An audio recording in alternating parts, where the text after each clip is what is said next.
Tapi sedikit kita akan bicara seputar salawat. Di dalam Al-Quran, tepatnya pada surah Al-Ahzab 56,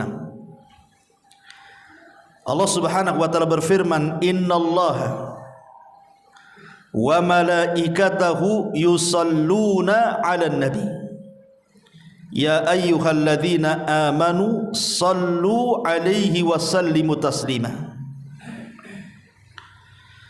Sesungguhnya Allah Subhanahu wa ta'ala dan para malaikatnya, mereka bersalawat atas Nabi. Wahai orang-orang yang beriman, bersalawatlah kalian kepada Nabi dan ucapkanlah salam kepadanya. Ketika sebagian para ulama bicara tentang keutamaan Nabi Adam alaihi salatu wassalam, bahwa di antara keistimewaan Nabi Adam adalah para malaikat sujud kepada Adam. Ketika Allah Subhanahu wa ta'ala berfirman, wa idh qala rabbuka lil malaikati isjudu li Adam fasajadu illa iblis. Dan ketika Rabbmu berkata kepada para malaikat, sujudlah kalian kepada Adam, semua malaikat sujud kepada Adam.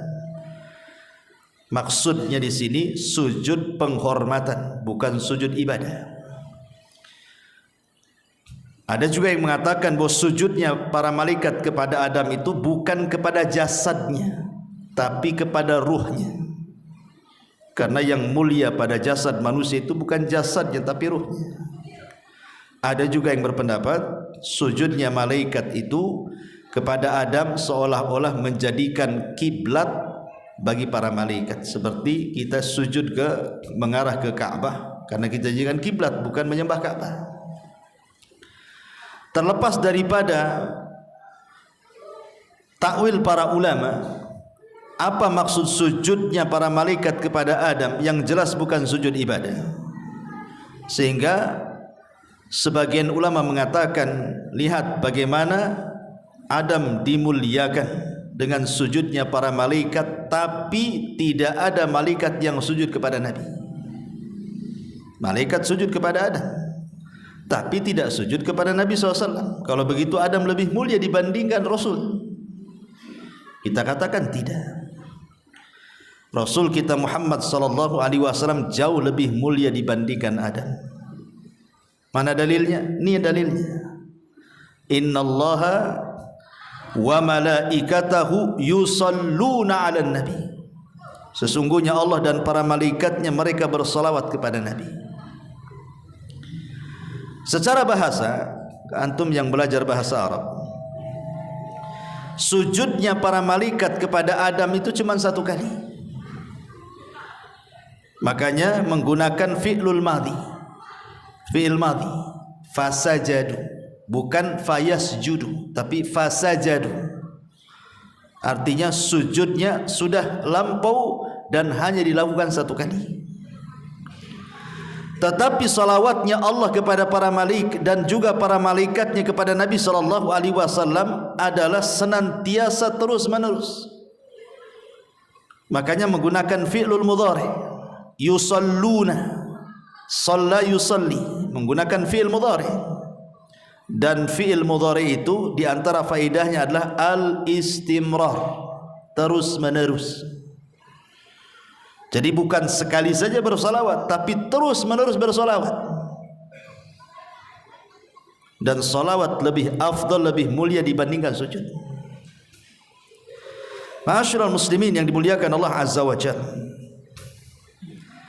Lalu apa yang dimaksud salawatnya Allah kepada Rasul dan salawatnya malaikat kepada Rasulullah sallallahu alaihi wasallam?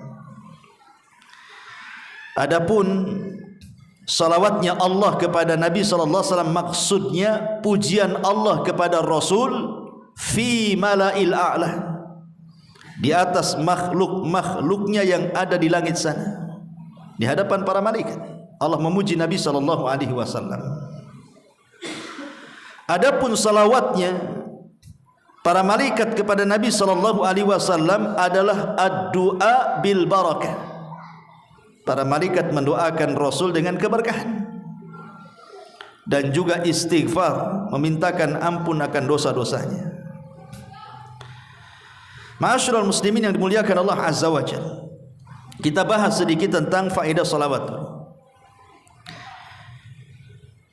Yang pertama di antara faedah salawat atau keutamaan salawat adalah kalau antum bersalawat mengucapkan Allahumma salli ala Muhammad, maka kata ulama annaha imtithalun li amrillahi azza wa jalla. Ketika kita bersalawat itu hakikatnya kita sedang menunaikan tugas kita karena menjalankan perintah Allah azza wa jalla. Sama ketika antum sholat tadi. Kenapa antum sholat? Ya karena menjalankan perintah. Kemudian antum puasa Ramadan. Kenapa antum puasa Ramadan? Ya karena menjalankan perintah. Sama juga dengan sholawat. Jadi ketika kita bersalawat itu hakikatnya kita sedang menjalankan perintah Allah, dan itu semulia-mulia perbuatan ketika seseorang itu melaksanakan perintah. Dan itu diisyaratkan di dalam surah Al-Ahzab yang tadi saya baca, di mana Allah mengatakan ya ayyuhalladzina amanu sallu. Ini fi'lul amr. Wahai orang-orang yang beriman, bersolawatlah kalian.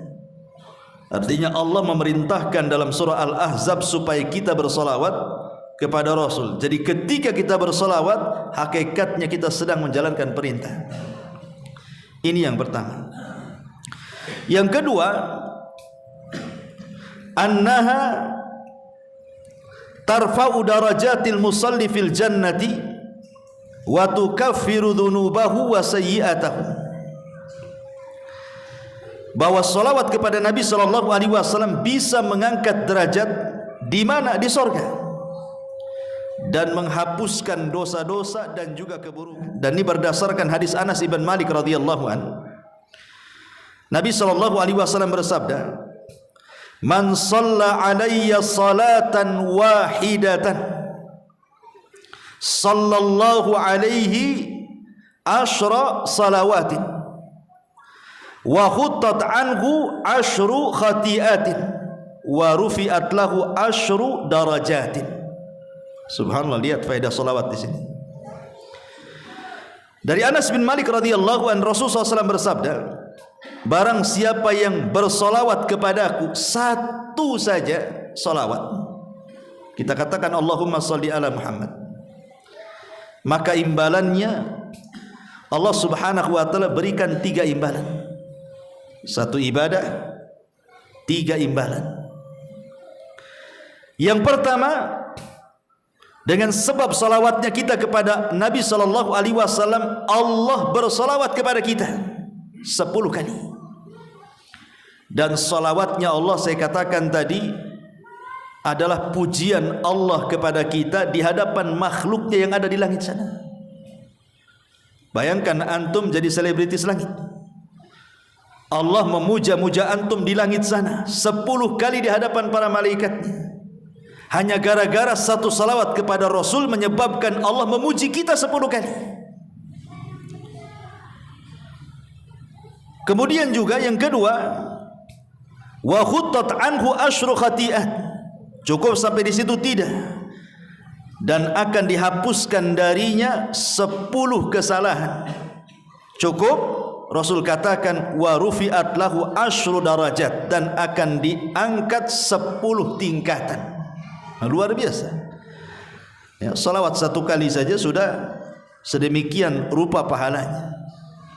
Antum kalau saya puji saja udah senang, atau antum dipuji orang besar senang. Gimana kalau yang memuji kita ini Allah subhanahu wa ta'ala? Tentu kita banggalah harusnya. Jadi kalau antum ingin dipuji-puji oleh Allah di hadapan makhluknya di sana, perbanyak salawat. Itu maksudnya. Ini yang kedua. Yang ketiga, annaha sababun likifayati humumil abdi wa in azumat.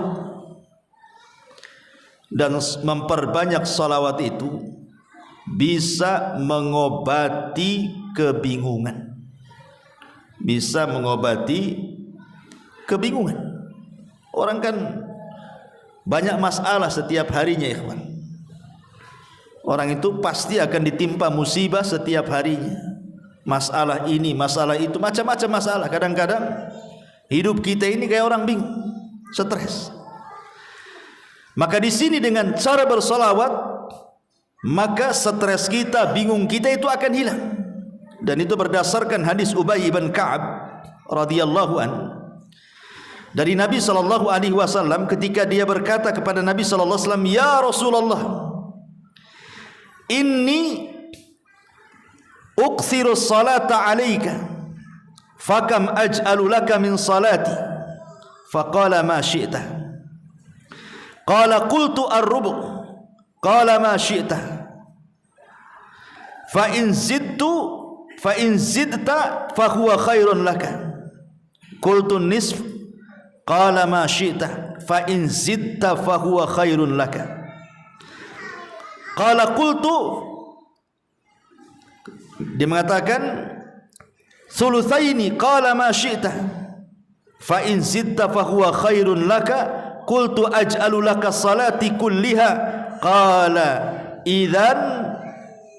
idzan tukfa hammuka wa yaghfiru laka dzambuk. Rawahu Tirmidzi. Jadi Ubay radhiyallahu an, Ubay ini seorang sahabat yang dipuji oleh Nabi sallallahu alaihi wasallam dan direkomendasikan diambil Qur'annya. Ubay bin Ka'ab ini seorang sahabat dari 4 sahabat yang direkomendasikan Rasul ambillah Al-Quran dari 4 orang. Salah satunya Ubay bin Ka'ab. Bahkan namanya pernah disebut oleh Allah subhanahu wa ta'ala ketika kita membahas tentang asbab nuzul surah Al-Bayyinah. Nabi memanggil Ubay bin Ka'ab dan mengatakan, "Ya Ubay, Allah menyebut namamu dan Allah memerintahkan aku untuk membacakan surah Al-Bayyinah." Ubay enggak percaya dan mengatakan, "As-sammanillah, namaku disebut-sebut Allah wahai Rasul." Kata Rasul, "Ya," fabaka. Ubay pun menangis. Enggak nyangka nama dia disebut-sebut Allah. Abu Bakar aja enggak disebut, Umar enggak disebut, dia pula disebut. Ya. Jadi Ubay bin Ka'ab ini radhiyallahu an berkata, "Wahai Rasulullah, aku sering membawa salawat untuk dirimu. Lalu seberapa banyak aku bersalawat untuk dirimu?" Rasul sallallahu alaihi wasallam menjawab, "Terserah engkau." Maka Ubay mengatakan, "Bagaimana kalau 1/4?" Rasul mengatakan, "Terserah, jika kau tambah itu lebih baik." Kemudian kata Ubay, "Bagaimana kalau 1/2?" Kata Rasul, "Terserah, jika kau tambah itu lebih baik." Kata Ubay, "Bagaimana kalau 1/3?" Kata Rasul, "Terserah, jika kau tambah itu lebih baik." Kata Ubay, "Bagaimana kalau seandainya 2/3?" Kata Rasul, "Terserah, kalau kau tambah itu lebih baik." Kemudian Ubay mengatakan, "Bagaimana kalau seandainya seluruh doaku aku baca salawat?" Maka Nabi SAW mengatakan, "Kalau begitu engkau dicukupkan dari dukamu dan dosa-dosamu akan diampuni Allah Subhanahu wa taala." Syahidnya di sini, idzan tufaham.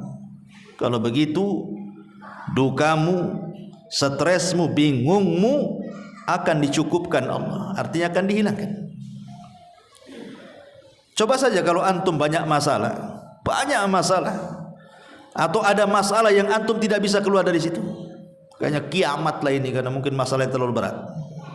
Coba perbanyak salawat saja pagi, siang, sore. Insya Allah masalahnya akan diurai. Antum harus yakin dengan hadis ini.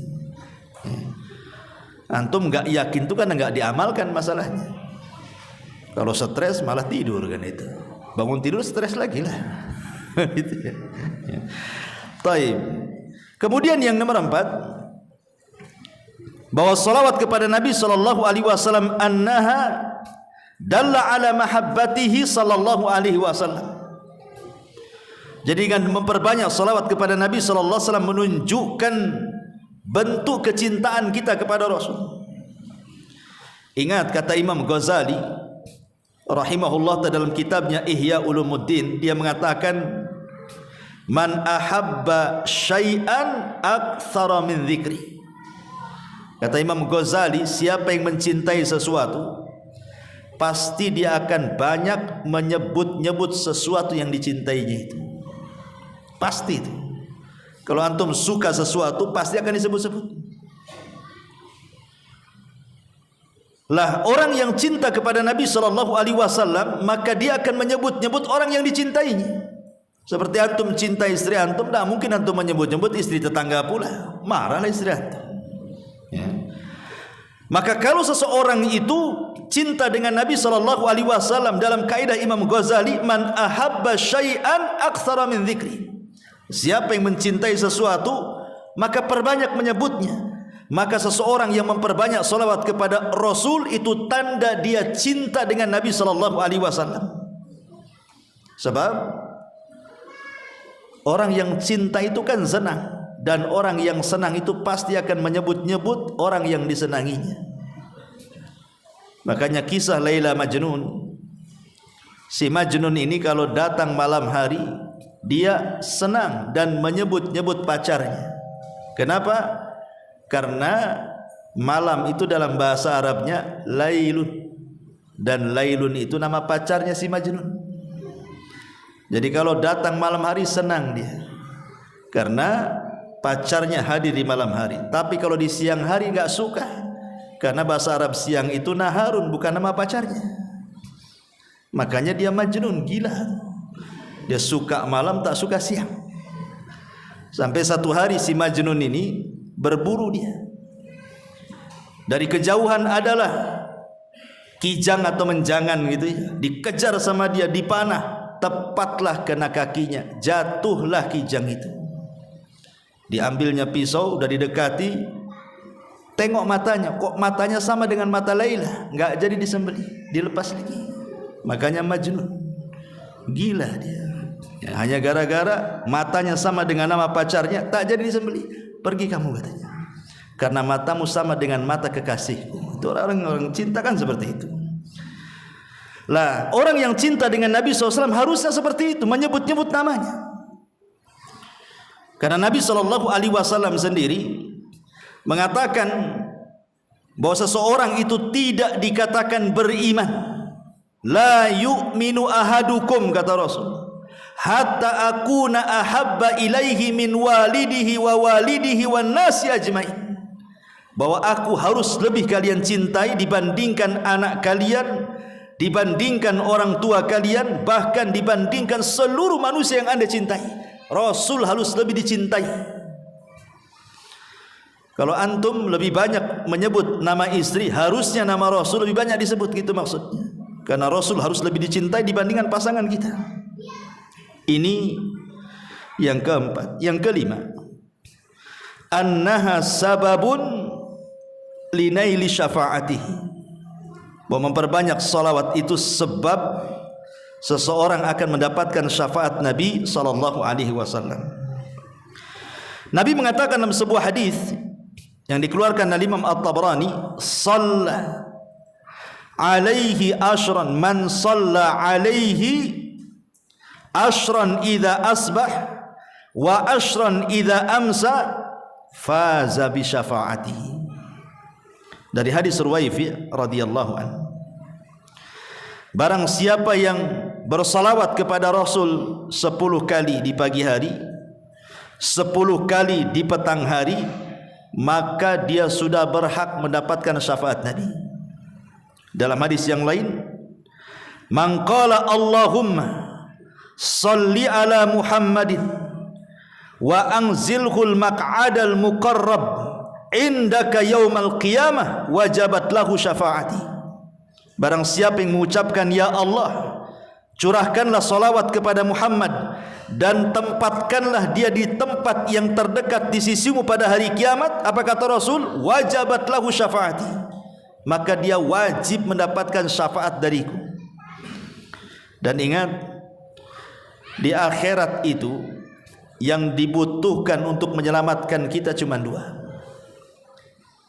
Pertama, syafaat. Yang kedua, rahmat. Ketika syafaat sudah tidak ada lagi, maka yang tersisa adalah rahmat Allah Subhanahu wa taala. Makanya ada orang-orang yang tidak mendapatkan syafaat karena sudah habis syafaatnya. Dia tidak mendapatkan syafaat sementara dia masih dalam neraka. Akhirnya Allah selamatkan dia dari neraka bukan karena syafaat, tapi karena Arhamur Rahimin, rahmat Allah Subhanahu wa taala. Jadi syafaat itu sangat penting sekali di akhirat. Lah salah satu mendapatkan syafaat adalah orang yang memperbanyak salawat kepada Nabi sallallahu alaihi wasallam. Ini yang kelima. Yang keenam, anna aulan nas bihi, orang yang paling berhak dengan Nabi sallallahu alaihi wasallam, bahkan aqrabuhum minhu yaumal qiyamah, yang paling dekat kedudukannya pada hari kiamat, aktsaruhum salatan alaihi, orang yang paling banyak mengucapkan salawat kepada Nabi sallallahu alaihi wasallam. Dan ini berdasarkan hadis aulan nas bi yaumal qiyamah aktsaruhum alayya salatan. Manusia yang paling berhak dan dekat denganku pada hari kiamat adalah orang-orang yang memperbanyak salawat di dunia. Ikhwatu fiddin, muliakan Allah Azza wa Jalla. Di zaman Nabi sallallahu alaihi wasallam masih hidup, sahabat itu ingin dekat dengan Nabi sallallahu alaihi wasallam, bahkan ingin menyentuh, bahkan mengambil sebagian dari jasad Nabi sallallahu alaihi wasallam, seperti rambutnya disimpan dijadikan tabaruk berkah. Kadang-kadang Rasul meludah, ditangkap ludahnya, dioles-oles ke badannya. Apabila Rasul berwudu, bekas wudunya itu sampai perang untuk diambil sisa-sisanya. Bahkan ada seorang sahabat ketika Nabi SAW sedang sakit, kemudian dia minta qisas dan minta dibuka pakaian Rasul, dia pun membukanya, kemudian tidak jadi qisas, hanya ingin menempelkan kulit dia dengan kulit Nabi saja. Karena keinginan kedekatan para sahabat dengan Nabi, gitu maksudnya. Lah, kita ini tidak hidup di zaman Nabi. Tapi apakah mustahil kita ini bisa dekat dengan Nabi? Tidak. Bahkan ini sesuatu yang mungkin. Kapan itu? Ya kelak pada hari kiamat. Kapan lagi? Di dunia enggak mungkin kita ketemu dengan Nabi. Satu-satunya tempat berjumpa kita dengan Nabi adalah kelak pada hari kiamat. Lah, supaya kita lebih dekat dengan Nabi sallallahu alaihi wasallam, dalam hadis ini aulan nas bi yaumal qiyamah aktsaruhum salatan. Orang yang paling dekat dengan Nabi adalah orang yang paling banyak salawatnya kepada Nabi sallallahu alaihi wasallam. Ini yang nomor 5. Nomor 6. Inna salatal abdi wa salamahu tu'radu ala nabihi fi qabri.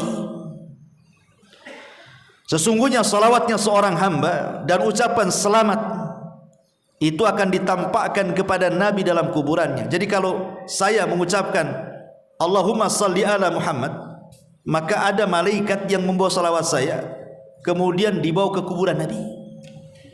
Kemudian malaikat ini menyampaikan, ya Rasulullah, Abu Humairah bersalawat kepadamu. Maka Nabi SAW akan membalas 10 kali lipat salawat saya. Dan sekali lagi saya katakan, salawat itu artinya ad-du'a bil barakah, mendoakan keberkahan. Jadi kalau kita mendoakan keberkahan kepada Rasul 1 kali, maka Rasul akan mendoakan keberkahan kepada kita 10 kali. Coba bayangkan, antum didoakan Nabi loh. Nabi yang mendoakan kita.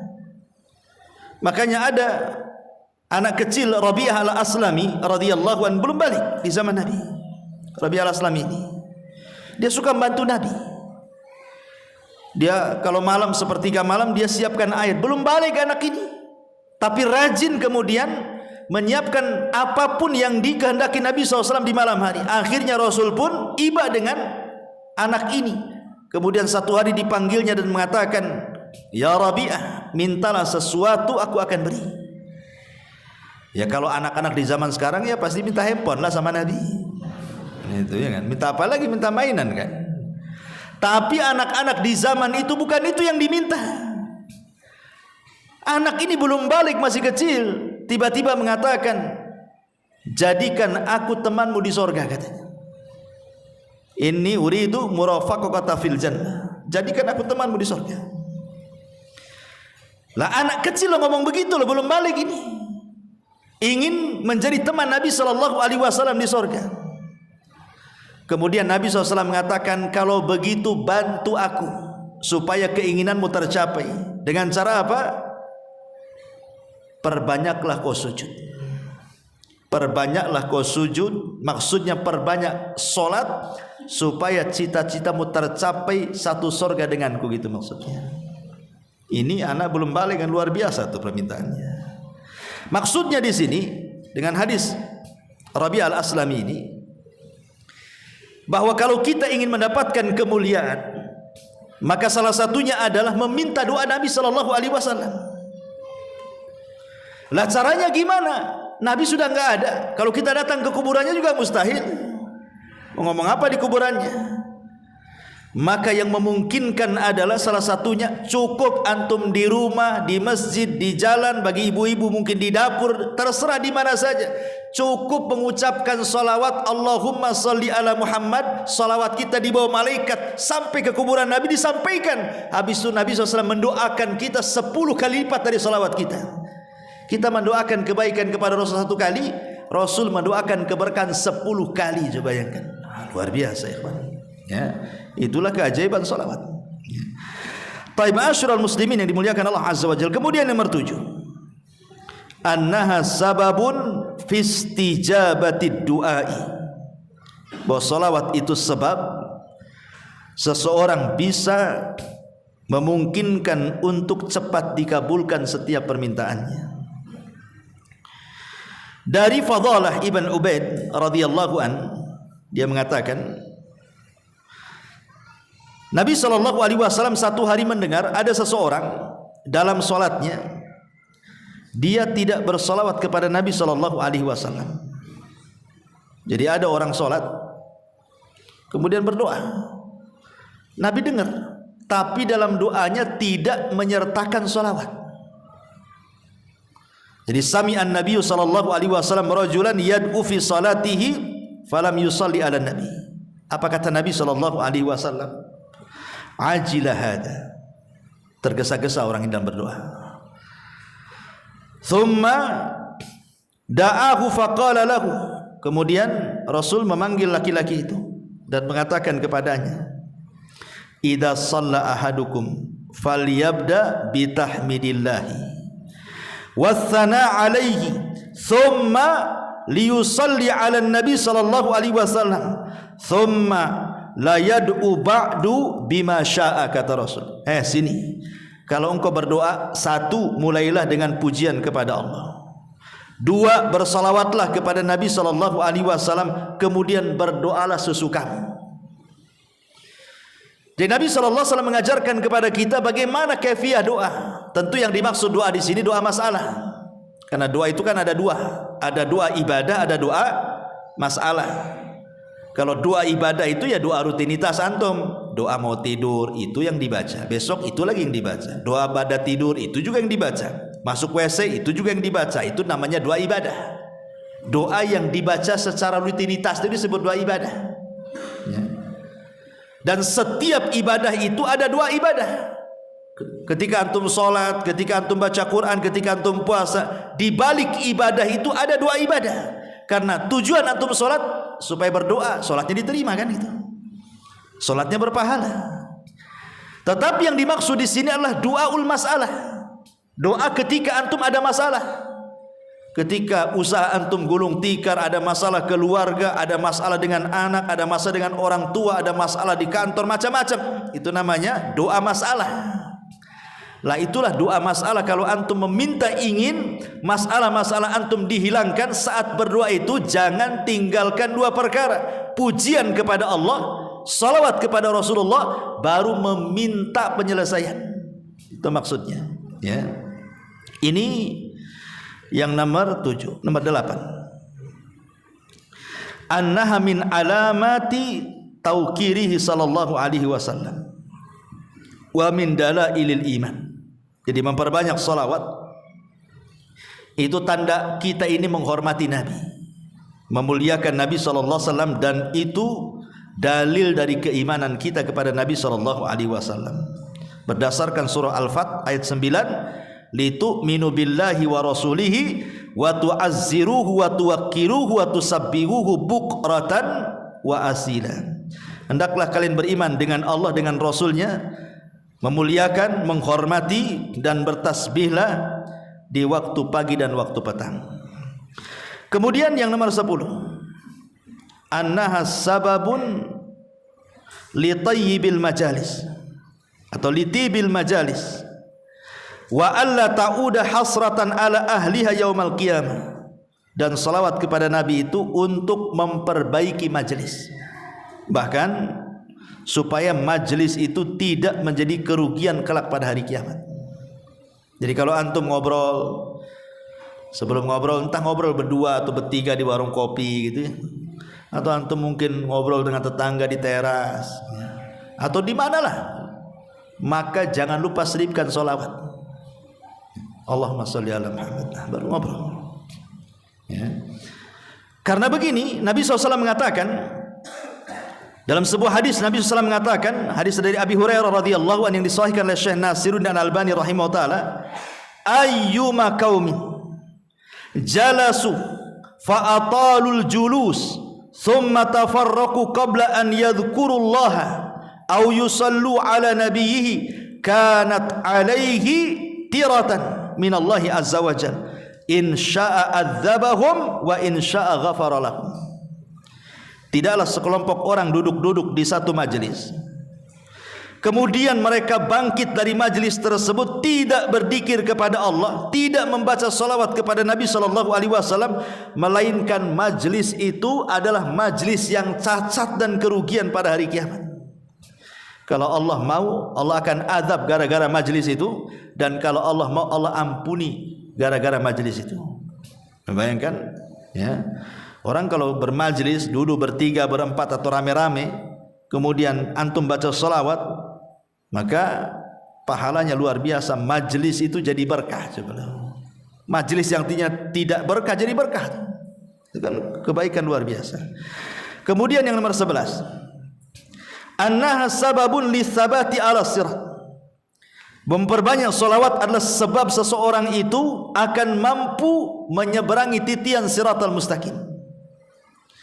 Dalam hadis yang panjang kata Nabi SAW, wa ra'aitu rajulan min ummati yazhafu ala sirat yahbu ahyanan wa yata'allaq ahyanan faja'athu salatuhu alayya fa aqamathu ala qadamaihi wa anqadathu. Kata Nabi SAW, aku melihat orang yang sedang melewati titian itu. Terkadang dia jatuh, terkadang terbangun, jatuh lagi, terbangun lagi. Tiba-tiba datang solawatnya. Ketika di dunia banyak bersolawat, nanti solawat itu akan datang pada hari kiamat dan akan berdirikan kita ketika jatuh. Dia yang akan memapah kita dan akan menyelamatkan kita dari titian siratal mustaqim. Fa'anqadathu, solawat itu akan menyelamatkan kita dan akan melalukan kita dari titian siratal mustaqim. Subhanallah, luar biasa. Ingat, 3 tempat orang itu tidak akan bicara pada hari kiamat. Kenapa? Karena orang itu sibuk masing-masing, tidak mungkin ingat orang lain. Kata Aisyah radhiyallahu anha, ketika Nabi SAW berada di pangkuan pahanya kemudian tertidur, Aisyah menatap wajah Nabi. Ketika ditatapnya, tiba-tiba Aisyah menangis. Tetesan air matanya menetes persis di pipi Nabi. Sontak Nabi bangun, duduk, ditatapnya Aisyah. Kemudian mengatakan, ya Aisyah, lima tabki wa lima dum. Kenapa kau menangis dan apa itu air mata yang kau lelehkan dari pipimu? Maka Aisyah radhiyallahu anha mengatakan, ya Rasulullah, tadzakartu yaumal qiyamah. Rasul, ketika aku melihat wajahmu, aku teringat hari kiamat. Hal tadhkuru bi ahlika yaumal qiyamah. Masih ingatkah engkau wahai Rasul kelak pada hari kiamat dengan istrimu, dengan keluargamu? Ataukah sudah lupa dengan kami semuanya? Maka Nabi SAW mengatakan, amma fi thalathati mawatin fala yadhkuru ahadun ahada. Adapun di 3 tempat orang tidak mungkin ingat siapapun. Kemudian Nabi SAW mengatakan, Satu, di tempat penyeberangan, titian Siratal Mustaqim, orang tidak akan ingat siapapun. Yang diingatnya bagaimana caranya dia bisa nyeberang dari situ. Yang kedua, inda tatayur suhuf, ketika lembaran diterbangkan, orang tidak akan ingat siapapun sampai dia mampu mengambil catatannya dengan tangan kanannya dan tidak dengan tangan kirinya. Kemudian yang ketiga, indal mawazin, saat di tempat penimbangan amal, orang tidak akan ingat siapapun sampai betul-betul kebaikannya lebih berat dibandingkan keburukannya. Artinya bahwa ketika seseorang tidak ingat apapun saat menyeberang titian Siratal Mustaqim, berarti kondisi menyeberang itu sangat menakutkan karena fokus dia, nggak ingat siapapun. Makanya Nabi SAW ketika menyeberang titian itu, beliau berdiri di ujung titian. Setiap ada umatnya yang lewat, dia mengatakan, Rabbi salim salim, ya Rabb selamatkan dia, selamatkan dia. Karena hari itu tidak ada yang bicara kecuali Nabi. Nah, salah satu yang bisa menetapkan perjalanan kita di titian itu adalah dengan memperbanyak salawat kepada Nabi SAW. Kemudian yang nomor 12, annallaha yukhrijul musalli ala nabihi minadh dhulumati ilan nur, bahwa dengan memperbanyak salawat kepada Nabi sama dengan Anda dikeluarkan dari kegelapan menuju cahaya. Dan itu berdasarkan firman Allah Azza wa Jalla, huwallazi yusalli alaikum wa malaikatahu liyukhrijakum minadh dhulumati ilan nur. Dialah yang bersalawat kepada kalian dan para malaikatnya untuk mengeluarkan kalian dari kegelapan menuju cahaya. Maksudnya dari kesesatan kepada petunjuk, ya, dari tidak tahu menau, kejahilan kepada ilmu. Jadi memperbanyak salawat itu mencerdaskan, ya. Kemudian juga yang nomor 13, annaha sababun li ibqa'i dzikril hasanil abdi, bahwa dengan bersalawat itu menyebabkan tetapnya penyebutan kebaikan kepada seorang hamba. Dan tadi saya sudah sebutkan, orang yang banyak bersalawat, Allah akan sebutkan kita di hadapan para malaikatnya dengan kebaikan. Dan itu kebanggaan bagi kita. Allah memuji kita loh di hadapan para malaikat, ya. Kemudian yang nomor 14, annaha sababun lidawami mahabbatihi wa ziyadatiha, bahwa salawat itu untuk mendawamkan kecintaan kita kepada Rasul dan juga menambah kecintaan kita kepada Nabi SAW, termasuk juga sebab seseorang itu tidak dianggap bakhil. Mungkin dalam benak kita ketika bicara soal bakhil, pasti konotasinya orang itu kalau kita mau pinjam uang tak kasih, bakhil dia. Pinjam modal tak kasih, bakhil itu. Itu kaya tapi tak pernah kasih orang. Itu mungkin konotasi kalau kita bicara soal bakhil. Tetapi sebenarnya di sana ada orang yang dikatakan sangat bakhil, lebih bakhil daripada orang tak pernah bantu orang. Apa itu? Ketika disebutkan nama Nabi, antum tidak bersalawat.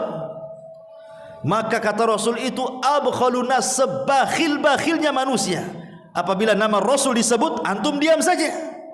Antum sebakhil-bakhilnya orang bakhil. Ya, orang yang tidak pernah bantu orang padahal dia mampu itu dikatakan bakhil. Tapi ini bukan sebakhil-bakhilnya orang bakhil. Tapi sebakhil-bakhilnya orang bakhil ketika antum tidak mau menyebut nama Nabi atau mendengar nama Nabi tapi tidak mau menjawab salawatnya. Na'udzubillah. Ya, sudah azan. Subhanallah bihamdika, asyhadu an la ilaha illa anta, astaghfiruka wa atubu ilaik. Allahu ta'ala. Assalamualaikum warahmatullahi wabarakatuh.